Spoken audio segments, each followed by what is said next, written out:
დღეს უკვე ბევრი აღარ კამათობს იმაზე, რომ ძველი ცივილიზაცია ბევრად უფრო განვითარებული იყო, ვიდრე ჩვენ ვართ, მაგრამ ყველა საინტერესებს თუ სად გაქრნენ ამ მაღალ განვითარებული ცივილიზაციის წარმომადგენლები, მათ შორის ეგვიპტელები. მეცნიერება არაერთხელ გამოიკვლიეს ხეოფსის პირამიდა, თუმცა მასში არსებული ელექტრომაგნიტური იმპულსების მიზეზი ვერ ახსნეს.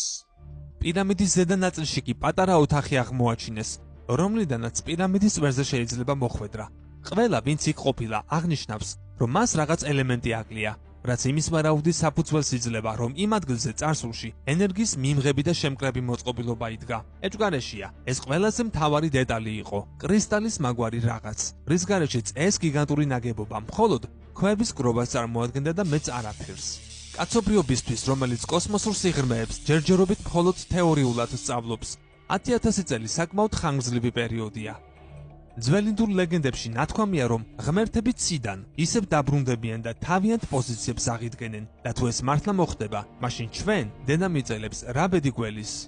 ინფორმაცია იმის შესახებ, თუ რა როლი ჰქონდა ჩვენ ცივილიზაციას იმ პრეისტორიულ პერიოდში, ამჟამად მეტად ბუნდოვანია, მაგრამ თამამად შეიძლება ითქვას, რომ ამგვარ კავშირს ადგილი ნამდვილად ჰქონდა და ამას ბევრი არტეფაქტი ადასტურებს. მრავალრიცხოვანი ნახატები პირამიდების და ტაძრების კედლებზე იმაზე მიუთითებს, რომ პლანეტაზე დედამიწელები ტიტულირებულები არ იყვნენ, მაგრამ არც დამონებულები ყოფილან. დღეს კონსპირაციის თეორიების გავრცელება ყველაზე პოპულარული საქმიანობაა და კარგადაც მუშაობს. ამ ეპიზოდის შექმნის და მასში მოყვანილი მოსაზრებების მიზანი არ არის რაიმე დაუჯერებელის გავრცელება, რადგან სხვადასხვა კონტინენტზე არსებული უძველესი პირამიდები და სხვა არტეფაქტები ამის საშუალებას არ იძლევა და თავადაა მტკიცებულება იმის, რომ ამ საკითხში რაღაც ისე არაა, როგორც გვთავაზობენ. მართალია მტკიცებით ფორმაში არაფრის თქმა არ შეგვიძლია, მაგრამ თუ იმ ყველაფერს კარგად გავიაზრებთ, რაც ამ ეპიზოდში ითქვა, მინიმუმ დაეჭვება კარგი შედეგი იქნებოდა. ჩვენამდე მოღწეული ინფორმაციის თანახმად ჩანს, რომ სწორედ მათ, ვინც პირამიდები ააშენეს, კაცობრიობის ცივილიზაციაც შექმნეს და კონტინენტებზე განასახლეს. ანუ რა გამოდის?